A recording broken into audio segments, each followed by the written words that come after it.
आज होता मार्गशीर्ष महिन्यातला दुसरा गुरुवार आणि म्हणूनच आज सकाळी सकाळी खिचडीचा बेत ठरला। नमस्कार, मी अपर्णाज रेसिपी आणि ब्लॉगमध्ये तुमचं खूप खूप खूप मनापासून स्वागत करते। चला तर मग आज आपण अजून एक ब्लॉग करतोय।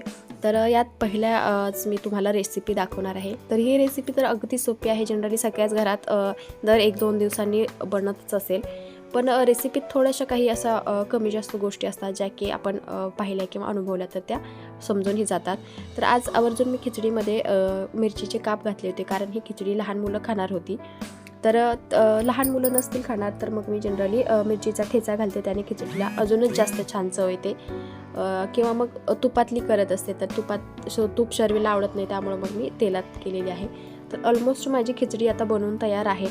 माहिती आहे मला की रेसिपी सोपीच असते, घराघरात बनणारी असते, पण तरीही कुठेतरी वाटतं की कोणीतरी आपल्या रेसिपीला थोडीशी दाद द्यावी। आणि हो, दाद देणं खरंच खूप स्वस्त आहे। म्हणजे तुम्हाला याला रिप्लाय करायला किंवा कमेंटला काही चार्जेस नाहीत, फ्री ऑफ कॉस्ट आहे, त्यामुळं नक्कीच करत जा। आणि हो, सबस्क्राईब करायलाही काहीही पैसे नाही आहेत, त्यामुळं नक्कीच सबस्क्राईब करा जे कोणी बघत असतील, आणि व्हिडिओ प्लीज पूर्ण बघत राहा। तर माझी ऑलमोस्ट खिचडी बनून आहे। खिचडी आपली तयार आहे अगदीच।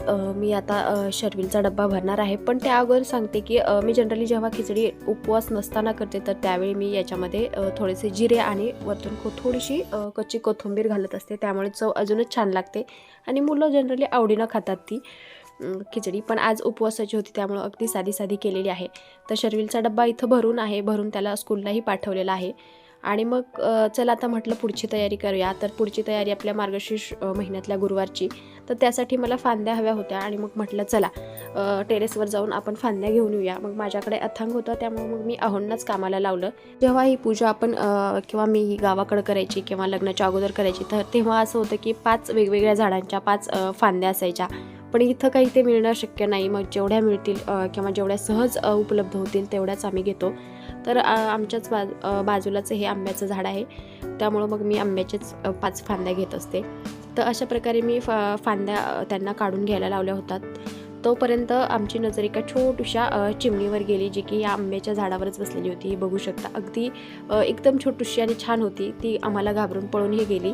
तर अशा प्रकारे ते खूप खुश होते की मी छान छान पालव्या काढलेल्या आहेत। मग ते मला दाखवत होते की किती छान आहे। मग पुढची तयारी होती आमची श्रीफळ म्हणजेच नारळ, तर तोही आमच्या बाजूलाच आहे। त्यामुळे मग पुढं आम्ही नारळ काढायला गेलो। नारळ काढत असताना असं बाजूला थोडंसं पाहिलं तर एकदम असं धुकं पसरलेलं होतं। सकाळचं वातावरण होतं, त्यामुळे अगदीच प्रसन्नही वाटत होतं। चला म्हटलं आता मग पटकन नारळ काढून घेऊया। पण नारळ काढायची गंमत एक अशी असते की नारळ काढताना हे एकटे नारळ कधीच काढत नाहीत, कारण या नारळाच्या झाडावर कावळ्यांचं घरटं असतं, त्यात त्यांची पिल्ले असतात। आणि मग त्यांना चुकूनही धक्का लागला किंवा मग त्यांनी पाहिलं जरी की आपल्याला कोणीतरी पकडतंय किंवा त्यांना जरी दिसलं की कोणीतरी इथं आहे, तर ते मग कावळे त्यांच्या पाठी लागतात किंवा मग ते चोंच मारायला लागतात। त्यामुळे मग यांना बरोबर थांबणं गरजेचं होतं।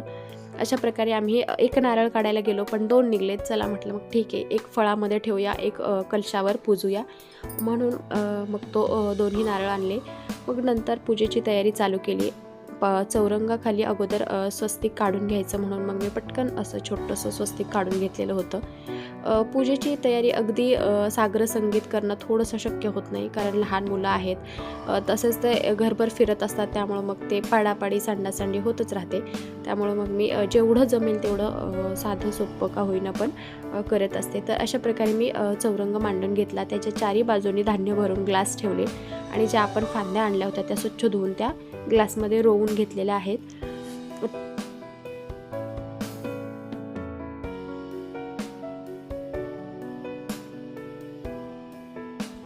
आता या चौरंगावर मी थोडेसे तांदूळ पसरवून घेतलेले आहेत, कारण इथं आपण ठेवणार आहोत एक गणपती बाप्पांची मूर्ती।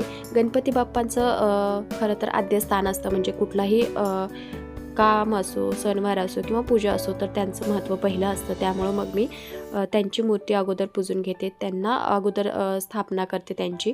त्यामुळं मग मी थोडेसे तांदूळ घेऊन त्यांची स्थापना केलेली आहे। हे बघू शकता तुम्ही, आपले गणपती बाप्पा विराजमान झालेले आहेत इथं। तर आता त्यांच्याच बाजूला मी लक्ष्मी देवींचीही स्थापना करणार आहे। तर त्यासाठी मी त्याच बाजूला थोडेसे अजून तांदूळ घेऊन थोडेसे पसरून घेतले आणि मग तिथंही लक्ष्मी देवीची स्थापना केलेली आहे.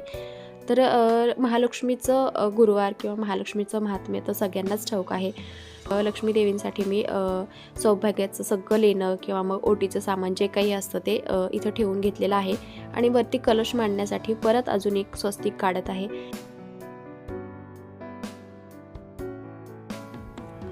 व्लॉग कसा वाटतो ते नक्कीच कमेंट करून सांगा. आणि हो, जसं मी म्हटलं की याच्यापूर्वीही म्हणते की ज्यांनी सबस्क्राईब केलं त्यांचे खरंच खूप मनापासून आभार आणि ज्यांनी सबस्क्राईब केलेलं नाही आहे त्यांनी प्लीज पटकन सबस्क्राईब करून घ्या आणि व्हिडिओ कसे येतात तेही नक्कीच कमेंट करून सांगा. तर अशा प्रकारे मी इथं कलश स्थापना केलेली आहे. तर मी तांब्यावर छान असं स्वस्तिक काढून या असं कलशामध्ये किंवा या तांब्यामध्ये 1 रुपयाचं नाणं घातलेलं आहे. तुम्ही 1 रुपयाचं नाणं नसेल तर आपण एक छोटीशी सुपारीही घालू शकतो. प्रत्येकाच्या पद्धती वेगवेगळ्या असतात. शिवार बदलला की पद्धत बदलते म्हणतात, तसंच थोडक्यात गाव बदललं की पद्धत नक्कीच बदलते.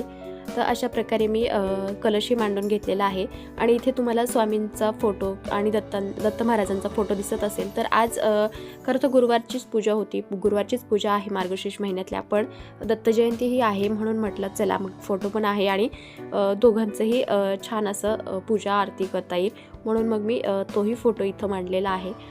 आता मांडतात की नाही ते मला माहिती नाही, पण माझी श्रद्धा होती त्यामुळं मग मी मांडला आणि त्यांचीही पूजा मी इथं करून घेतलेली आहे. तर अगदी छोटीशी जरी पूजा असली ना तरी घर अगदी प्रसन्न आणि पॉझिटिव्ह एकदम पॉझिटिव्ह झालेलं असतं. अगदी छान असं वातावरण तयार झालेलं असतं. तर अशा प्रकारे मी छान अशी पूजा करून घेतलेली आहे.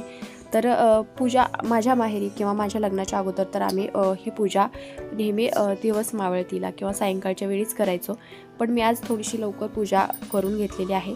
फक्त पूजाच केलेली आहे, कहाणी अजून वाचलेली नाही आहे कारण मला थोडंसं बाहेर जाऊन यायचं होतं. आणि आमच्याकडं अशी पद्धत आहे की महालक्ष्मीची कहाणी आहे तर ती दिवस मावळतीला किंवा दिवस बुडती वेळीच वाचायची. जेव्हा लक्ष्मी आपल्या घरात येत असते तेव्हाच आपण ती कहाणी वाचायची. म्हणून मग मी ही पूजा फक्त करून घेतलेली आहे आणि मी कहाणी नंतर वाचणार आहे. तर हे पाहू शकता आपली पूजा ऑलमोस्ट झालेलीच आहे. म्हणजे फक्त फळं ठेवायची बाकी आहेत. फळं ठेवायला मला जागा नव्हती त्यामुळं मग मी एका थाळीमध्येच फळं बाकीचे ठेवून घेतलेले आहेत आणि तिथंच त्यांची पूजाही करून घेतलेली आहे. तर अशा प्रकारे माझी पूजा झालेली आहे. आता पटकन एक छोटीशी कमेंट करा आणि पटकन सांगा की पूजा मांडणी कशी झालेली आहे किंवा पूजा अशीच करतात का तुमच्याकडेही.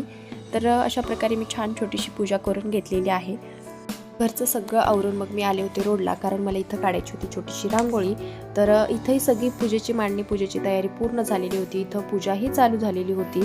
तर ही पूजा खूप जुनी आहे, म्हणजे खूप जुन्या दिवसांपासून किंवा खूप दिवसांपासून इथं वर्षानुवर्ष ही अशीच पूजा चालू असते. तर इथं मनोभावे पूजा चालू आहे. भटजी बुवांचेही मंत्रोच्चारण आणि प्रसादाचा सुगंध असा दरवळलेला होता. अगदी छान आणि प्रसन्न असं वातावरण होतं. असं वाटत होतं की इथून जाऊच नाही किंवा इथून उठूच नाही, पण घरी जाऊन पुढचीही तयारी करायची होती. त्यामुळे मग मी पटकन तिथून रांगोळी वगैरे काढली आणि घरी आले. घरची कहाणी वाचायची बाकी होती त्यामुळे मग मी पटकन अगोदर कहाणी वाचून घेतली कारण इथली कहाणी वाचून मला जायचं होतं अजून पुढच्या पूजेला. त्यामुळं मग मी पटकन कहाणी वाचली, आरती वगैरे केली आणि मग तिथून मी पुढे गेले आपल्या सोसायटीत जो कार्यक्रम होता तिथं. तर इथंही दत्त जयंती नेहमीप्रमाणे यावर्षीही छान अशी धुमधडाक्यात साजरी केली होती. तर इथली मांडणी पूजेची तुम्हाला कशी वाटली तेही नक्कीच कमेंट करून मला कळवा. ती प्रसन्न आणि छान अशा वातावरणात पूजा झाली, आरती झाली. चला मग आता वळूया पुढच्या कार्यक्रमाकडे, म्हणजेच आपल्या पोटोवाकडे. तर सगळ्यांचे दिवसभराचे उपवास होते त्यामुळे सगळ्यांनी असा सांबार भात आणि पायनॅपल शिऱ्यावर ताव मारला. अगदी मन भरून खरं तर आणि पोट भरून हे सगळ्यांनी जेवण केलं. आणि अशा प्रकारे आजचा थोडासा धावपळीचा पण अगदी छान आणि मनाला तृप्त करणारा आजचा हा गुरुवार होता. 2 सोहळे खरं तर एकत्र होते त्यामुळे अगदीच प्रसन्न असं वातावरण होतं. तर कसा वाटला व्लॉग ते नक्कीच कळवा. भेटूया पुढच्या ब्लॉगमध्ये. तोपर्यंत बाय बाय.